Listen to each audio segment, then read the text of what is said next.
Pokemon Emerald Kaizo. The mere mention of this name sends shivers down the spine of many trainers in the Pokemon community. This isn't just any ROM hack, it's the pinnacle of in-game challenges, taking each battle and cranking the intensity way past 11. Gym leaders? They've got full squads of 6 Pokemon each, all boasting competitive grade items, movesets, and abilities. Some of them even get access to legendary Pokemon later on. There are also 9 gym leader fights in this game, not 8. Even the regular trainers get a major power boost. To give you a taste, Last Tiana, one of the game's earliest trainers, uses a Sunkern, one of the weakest Pokemon in the game. Not so scary, right? Well, this Sunkern is equipped with Mega Drain, Synthesis, Leech Seed, and Protect, and is holding a Berry Juice, which will restore it back to full health. And it gets so much worse from there. It took Pokemon Challenges, probably the best Nuzlocke in the world, 151 attempts over nearly a year to beat it. Oh yeah, this game is the real deal. Having journeyed through the Pokemon universe for the better part of my life, I felt a growing yearning for a genuine challenge. The recent titles, frankly, they've been a walk in the park, we all know this. But when whispers of Emerald Kaizo reached my ears, I felt an immediate pull. Not just to tackle it, but to truly dominate it. And so, I made a daunting decision. To undertake a hardcore Nuzlocke of Emerald Kaizo. There's just one tiny, itty-bitty little hiccup though. I've never done a hardcore Nuzlocke. At this point, you must be thinking that there's no possible way anyone could ever beat such a challenging game with no experience playing Pokemon Challenge runs before. And you'd be right. But hold on. I may be ambitious, but I'm not delusional. I am fully aware that jumping straight into Emerald Kaizo's unforgiving arms would be a swift blow to my pride as a trainer. However, every epic quest has its humble beginnings. Rather than diving blindly into this abyss, I chose a methodical path. A path of preparation and perseverance. A path that will help me master the art of Nuzlocking, setting the stage for the ultimate challenge. Dear viewers, strap in as I proudly present to you the road to Emerald Kaizo. Each game I tackle in this series will ratchet up the challenge, relentlessly pushing the boundaries of my Pokemon prowess. By braving this crucible of titles, I aim to hone the skills essential to stand a ghost of a chance against the beast that is Emerald Kaizo. But the summit of Mount Kaizo seems like a distant peak from here. For the moment, my horizon is set on mastering the foundational 5 generations of Pokemon, beginning with the nostalgic charm of Pokemon Leaf Green. How hard could it be? Before jumping in though, let me quickly go over the rules we'll be using. We will of course be using the standard hardcore Nuzlocke rules. Only 1 Pokemon per route, no items in battle, no overleveling, you get the gist. However, in addition to the standard rules, I've decided to add a few additional rules to try to spice up the vanilla games. These new rules turn what would be a normal hardcore Nuzlocke into a hardcore Gen Lock. Basically, what this means is that whenever we successfully beat the Elite Four, any surviving Pokemon in our party get transferred into the next game as baby Pokemon. This lets us build stronger connections with our Pokemon that survive throughout multiple generations, and it increases the strategy of planning for the Elite Four. For example, one Pokemon may be subpar in one generation's Elite Four, but would dominate the game in a generation or 2. This does pose a bit of a balancing issue though. Bringing in what may well be a full team of 5 or 6 Pokemon from the previous games could trivialize the early game of the next generation. To avoid this issue, there is one additional rule I'll be adding.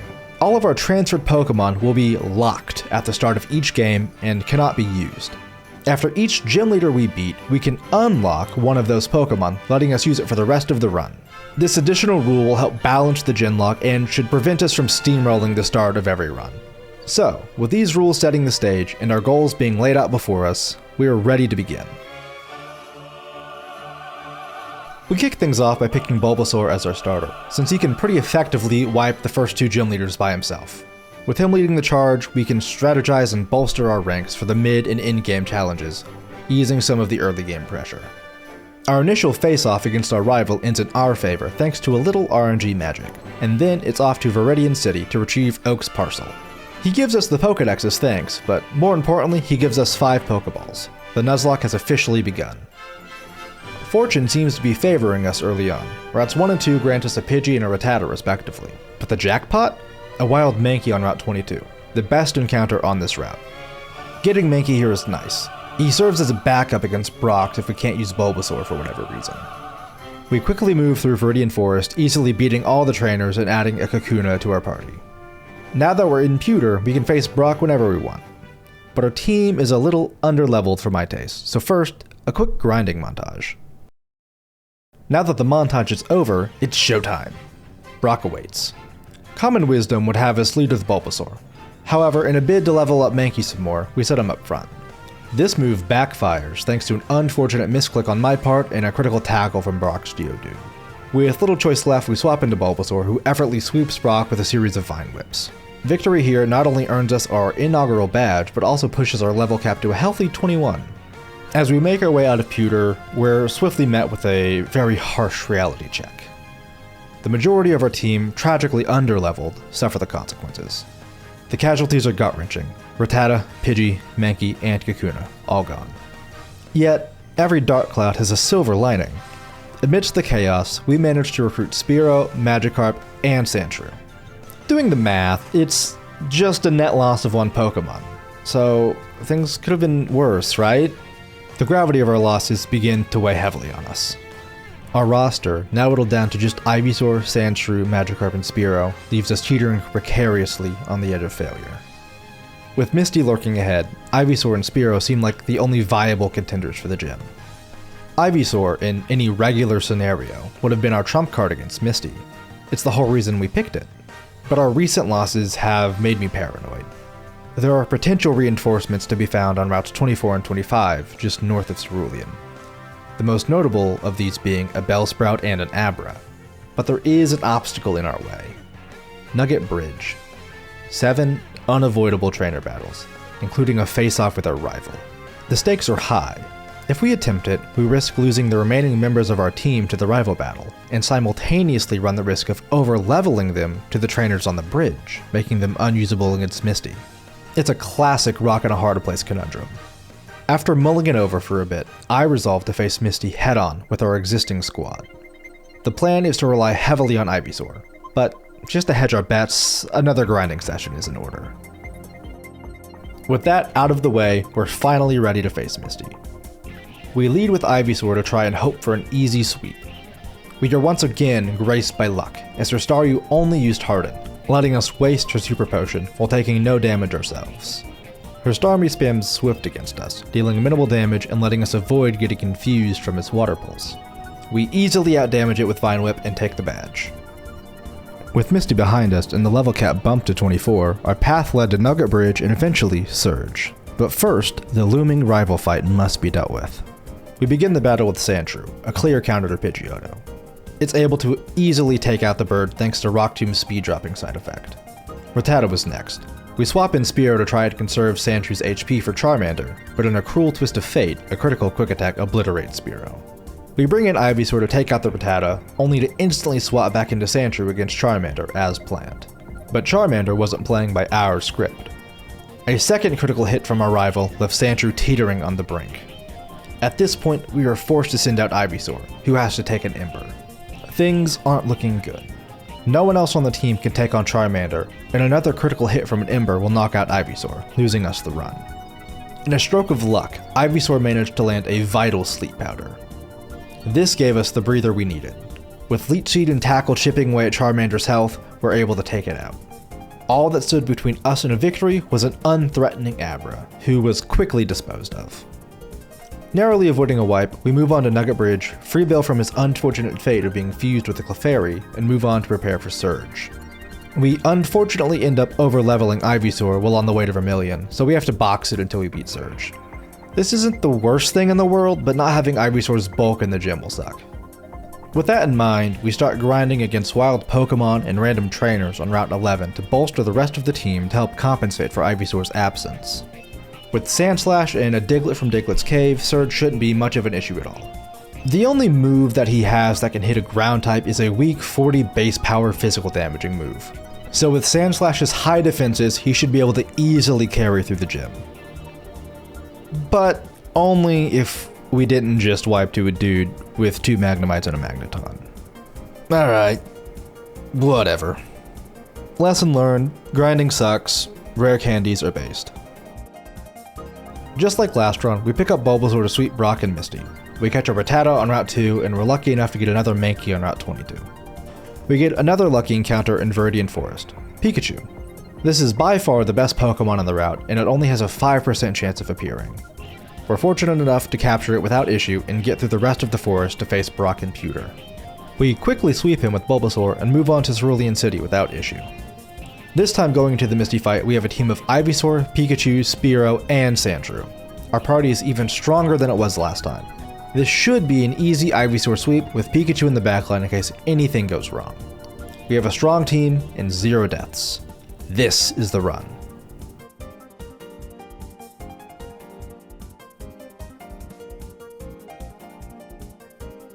Okay, 3rd time's the charm. You know the drill by now. Pick up Bulbasaur, get Pokeballs, catch Pidgey and Rattata. We get Mankey again on Route 22, which is great. Maybe a little too great? For 3 runs in a row, we've gotten Mankey as our first encounter. We didn't even need to reroll because of Dupe's Claws. Let's do a little bit of math. Mankey has a 45% encounter rate on Route 22.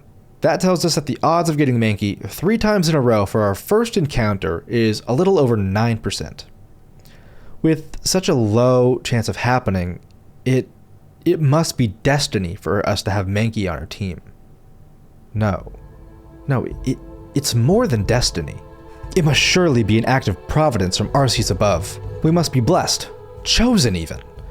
This is a sign that we are destined to make it to Emerald Kaizo. And this Pokemon is a divine gift, a treasure, and must be protected above all else. We will take this Mankey. No, this is not just any Mankey. This Mankey is something more. We will take King Mankey to the Elite Four and beyond. Moving on. As usual, we sweep Brock with Bulbasaur, with King Mankey in the back to clean up if need be. We get through Mount Moon, beating the Team Rocket grunts and picking up Spearow, Zubat, and Sandshrew along the way. Once we get to Cerulean, we go straight into the Misty fight. But this time, I remember to be a good Nuzlocker and give Ivysaur a Persian Berry to prevent confusion from Water Pulse. Luckily, we don't even need it. Ivysaur cleanly sweeps Misty. With the second gym badge obtained, we move on to a rival fight before Nugget Bridge. We're able to deal with this Pidgeotto easily thanks to a rock-tombing Sandshrew, King Mankey takes out the Rattata, and with our rival sending out Abra third, we get a free swap into our own Pidgeotto to take out Abra and set up for Charmander, who is taken down without issue. After picking up Bellsprout on Route 24 and getting the SS and ticket from Bill, we move on to Vermilion. We get the Eldorod and pick up a Magikarp in the city before heading to Diglett Tunnel to get an extra ground type against Surge. This is where disaster strikes. Instead of the normal Diglett, we encountered the 5% chance Dugtrio. This is really bad for a number of reasons. 1, it is level 29, so it can deal huge damage to our Pokemon. 2, it has Arena Trap for its ability, meaning that we can't swap out or run away from battle. And 3, it is level 29, putting it over the level cap, making it useless for the next gym fight, even if we do catch it.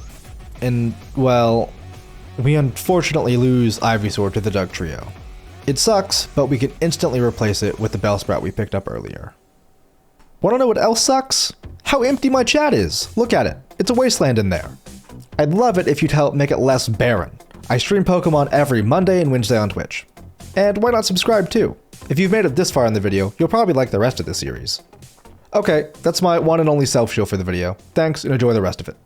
We move on to SSN and beeline our way towards the rival fight, who is a total pushover. After quickly murdering his Raticate and thoroughly ruining his day, we get the cut HM from the sick ship captain. Also, why the hell is the captain of the ship getting seasick? Like, who hired this guy? Anyways, next we go to beat up the registered war criminal who somehow got in a position of government. Well, thinking about it, I guess it's not that uncommon for war criminals to be put in positions of power, but I digress.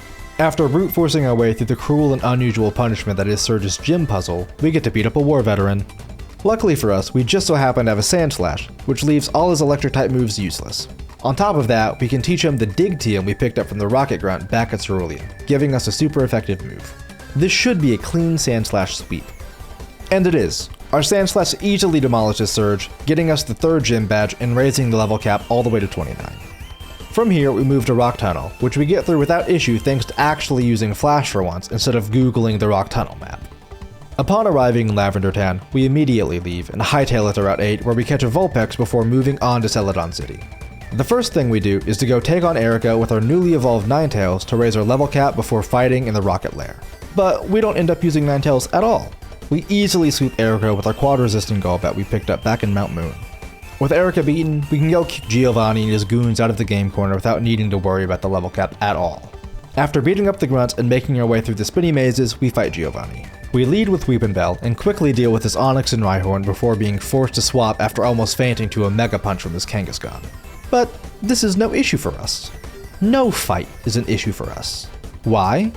Well, isn't it obvious? We are God's chosen trainer, hand-picked to lead King Primeape to victory, and it is time we show Giovanni that. We swap into King Primeape, and his lowly, pathetic Kangaskhan is quickly put into the ground. With Giovanni beaten and the Silph Scope in hand, we return to Lavender Town to ascend Pokemon Tower and get the Pokeflute. We have a battle with a rival here, but we make light work of him thanks to his horrible mental state as he deals with the grief over Eradicate's death. We make our way to the top of Pokemon Tower, kicking out the Rocket Grunts and forcefully exorcising the spirit of an innocent mother along the way. You know, I'm starting to suspect that we may be the true villains of this game. Nah, that can't be it. We're the chosen of Arceus. We can commit no sins. Anyways, we pick up the Pokeflute from Mr. Fuji and head south to Route 12 to pick up Snorlax, one of the strongest Pokemon in the game. After that, we go to Saffron City and immediately beeline to the worst part of the game, Silph Co. Why is this the worst part of the game, you may ask? It's not because the section is difficult, no. It's the goddamn teleportation puzzles that I just cannot figure out. I'm sure it's totally fine and takes like 5 minutes to get through if you know the route to take, but I don't. Every single time I get to this section, my spatially unaware ass has to go through each and every floor and test each and every teleportation pattern. After brute forcing our way through, we end up at the top of the tower, ready to face the Rocket Boss once again. But before we face Giovanni, we have one more rival fight to deal with. We lead with Sandslash and are able to take down his Pidgeot without much issue. We then swap into Snorlax, who is able to take down his Execute and Alakazam before being forced to swap out by the Gyarados. We swap into Weepinbell since Gyarados doesn't have any super effective moves against it. Though, in hindsight, I probably should have switched into Sandslash here. We are quickly forced to swap out of Weepinbell after dealing negligible damage. We swap into our own Gyarados, who is able to 1v1 his, but only just. Now all he has left is his ace, Charizard. After being thoroughly humiliated in the last fight against us, his Charizard hit the gym and is a real problem for us right now. Let me break it down for you. This Charizard has two very powerful stab moves, Flamethrower and Wing Attack. Of every Pokemon on our team right now, it OHKOs Gyarados, Snorlax, Sandslash, and Weepinbell. It also outspeeds almost every member of our team, which prevents us from being able to try and get chip damage in by sacking Mons. That leaves us with only two options, Ninetales and King Primeape. Charizard can 2-hit KO King Primeape with Wing Attack, which we absolutely cannot allow under any circumstance. So, it's down to Ninetales. We swap in and eat a Wing Attack, but we retaliate with a Confuse Ray. It instantly breaks out, but misses its attack. And then, like a fool, I click Will-O-Wisp. You know what type Will-O-Wisp doesn't affect? Fire types. Lesson learned. We're able to confuse it again, but a second Wing Attack forces us to swap out into our Sandslash, and I hope we're able to land a Rock Tomb, which would kill. We get lucky, as Charizard hits itself into confusion when we swap, but it breaks out next turn, killing Sandslash before it has a chance to attack. The situation is turning desperate. We have 5 Pokemon remaining. Charizard outspeeds all of them except for Ninetales, who can't deal enough damage to take out Charizard before fainting. 3 of them are 1 hit away from death, and 2 of them are dead in a turn or two, assuming they don't get crit. We have 0 good options. But we do the best we can. We swap into Ninetales, hoping to get off a Confuse Ray that will let us whittle down Charizard with minimal losses. We're able to get the Confuse Ray off and get in a Flamethrower, but a Wing Attack brings us down to red HP. Ninetales is dead next turn. All we can do is hope for good Confusion RNG to pull us through. But then, the unthinkable happens. Damn it. Oh shit! Oh fuck, let's go! Oh, that's so crit kill. Oh shit, dude. I didn't even know that that was possible. I didn't know the AI would do that. But with that, we beat what has easily been the hardest fight of the run so far. Of course, I had no doubt that we would. How could we fail with Arceus on our side? Next up is the Giovanni fight, which is basically a joke in comparison to the last fight. We lead with the Dugtrio we picked up back before the third gym, who is able to take out Nidorino before we swap into our Lapras to handle Kangaskhan and the Rhyhorn that follows. We swap into our Ninetales to deal with this Ace Nidoqueen since it doesn't have any super effective moves. A mix of Confuse Ray and Will-O-Wisp handles it easily, and with Giovanni beaten, the required plot of the game is pretty much finished. All that's left is functionally just a boss rush of gym after gym fight. First up is Sabrina, since it's also in Saffron. Her gym is also full of stupid, random teleportation pad bullshit, but a quick Google search gets us through it without much pain. We lead with Ninetales, thanks to its high speed and special defense stats. It's able to take out Kadabra, Mr. Mime, and Venomoth without taking any damage, leaving Sabrina with only her ace Alakazam. We get unlucky and miss a Will-O-Wisp against it, letting it set up a Calm Mind for free. It then sets up a second Calm Mind, boosting its special attack to +4. This is a big issue. Having a +4 to special attack means that all of Alakazam's damaging moves deal triple what they normally would. At this point, Alakazam can OHKO any member of our team and outspeeds them all. This is a wipe in the making. After it Calm Minds, we burn it with Will-O-Wisp, making Sabrina use a full restore on her next turn instead of attacking. Thanks to this, we're able to confuse it safely. The confusion pays off on the next turn when Alakazam hits itself, letting us burn it again with a Will-O-Wisp. At this point, the plan is just to deal as much damage as possible before Alakazam gets through confusion and kills Ninetales, so we go with a quick attack instead of the more damaging flamethrower. Combined with the burn and confusion damage, this brings Alakazam to red health, prompting Sabrina to use a second full restore on her turn. With this in mind, I go for another Will-O-Wisp to reburn. But Sabrina doesn't have any more full restores, she only has Hyper Potions, which makes us waste a turn of trying to reburn. Sabrina has healed her +4 Alakazam for free. This is where our luck ends. Alakazam finally manages to break through confusion and land a hit. Our run is over. It can outspeed and OHKO every member of our team. But no, Ninetales miraculously survives a +4 Psychic on 11 hit points. We're able to continue using Quick Attack and burn damage to chip down Alakazam all the way to red health. But then it finally breaks out of confusion and kills Ninetales before succumbing to its own burn. Losing Ninetales is painful, but it was able to solo Sabrina's gym entirely on its own. Rest in peace. Next up is Koga. This gym's puzzle is a cakewalk. Did you know that you can see where the invisible walls are? The floor sprites are just ever so slightly different from one another. Going into the fight, we lead with Lapras, who takes out his Coughing with a single Ice Beam. With Snorlax's help, his Muck, other Coughing, and Wheezing all quickly follow suit. Before squaring off against Blaine, we had some essential detours to make. First, snagging the TM for Surf, and during our escapade in the Safari Zone, we added an Execute to our roster. Oh, and a detour to the power plant let us pick up a Pikachu. Now armed with one of the most formidable water-type moves, it was off to Cinnabar Island for a showdown with Blaine. Upon landing, our immediate mission was to retrieve the gym's key from the enigmatic Pokemon Mansion. But that makes me wonder, how do these gyms' logistics even work? Like, does Blaine casually stroll back to the mansion to place the key after each challenger? Are the gym trainers confined within the gym during their shifts? Like, that seems like a fire hazard, ironically enough. Anyways, we lead with Lapras, who is able to single-handedly take out each of Blaine's Pokemon with Surf. Easiest gym badge of my life. With Blaine dealt with, we tell Bill to shove off and handle his own problems before flying straight to Viridian and Giovanni's gym for the 8th and final badge. We start the fight with Lapras. We also end the fight with Lapras, who Surf spams our way to victory. I know I just said that Blaine was the easiest gym badge of my life, but this takes the cake for being a piece of cake. We've done it. All the gym leaders are defeated. With 8 badges in hand, we make our way through Victory Road towards the final challenge, the Elite Four. But before that, we have one last rival fight. After what happened last time in Silph Co, this fight has me practically shitting my pants in nervousness. We lead with Raichu, who is able to OHKO his leading Pidgeot without issue. We then swap into our Victory Bell, which takes down his Rhyhorn with a Razor Leaf. But then he goes into his Alakazam, who, as we saw during the Sabrina fight, is a huge threat to our entire team. We decide to sack off Victory Bell to ensure a clean swap into Snorlax, who's our best counter to Alakazam. The sack pays off, and we're able to OHKO the Alakazam with the Body Slam. We're then able to take down both his Execute and his Gyarados, and deal good damage to his Charizard before we're forced to swap into our Lapras, who's able to finish the job.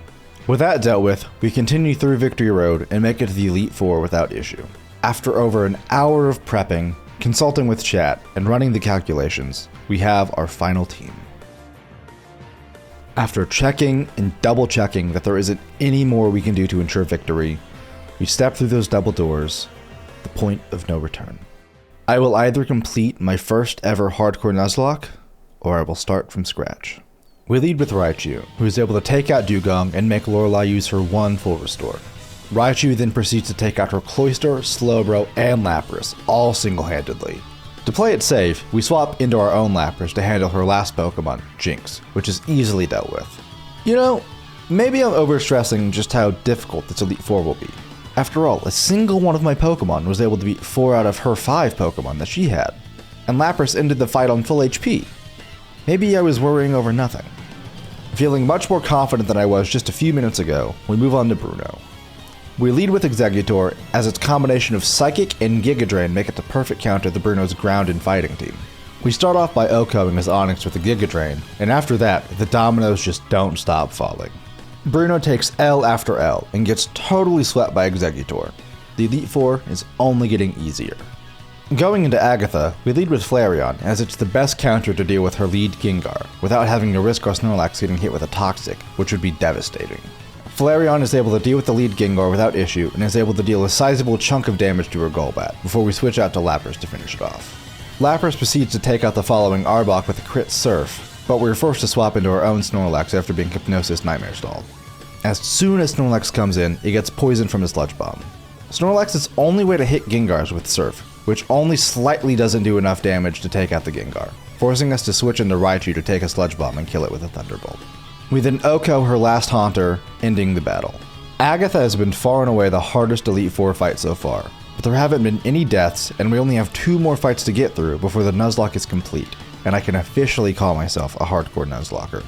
Against Lance, we lead with our Raichu, taking an easy KO against his Gyarados before swapping into Lapras, who easily eats 2 Outrages before putting his Dragonair down. Once his Aerodactyl comes out, we swap into Snorlax to avoid being hit by a super effective Ancient Power, and bait out Lance's full restore by purposefully avoiding knocking it out. We then take it out on the next turn with another Surf. We swap back into Lapras to deal with his Dragonite. Lapras is forced to take a Hyper Beam, but the recharge lets us KO with a 4 times effective Ice Beam. All he has left is a Dragonair, who is quickly taken out by our Lapras. And with that, we have a deathless Elite Four going into the champion fight. We have a very real possibility of bringing over 4 or 5 or maybe even a full team of 6 Pokemon into Generation 2. This Elite Four run could not be going better. 3 runs, 8 badges, 4 Elite Four members. It's all led to this. One more fight to decide it all. There is no more preparation, no more encounters. All that's left to do is go forward and pray that Arceus above grants us the strength to achieve victory. For this final fight, it is only fitting that we lead with the true champion of this run, King Primate. He has been here since the very first run, through thick and thin. Every trial, every tribulation, he has been by our side. And he will be the one to lead the charge forward. He will be the one to lead us to victory. With Primeape in the lead, we face off against our rivals Pidgeot for the last time. In the heat of battle, both sides are but a single move away from death. With bated breath, we click Rock Tomb. And, without fail, King Primate proves that he is worthy of his royal title, getting a flinch and OHKOing the Pidgeot on his second turn. Not a scratch on him. But then, a rival brings his Alakazam, one of the biggest threats on his entire team.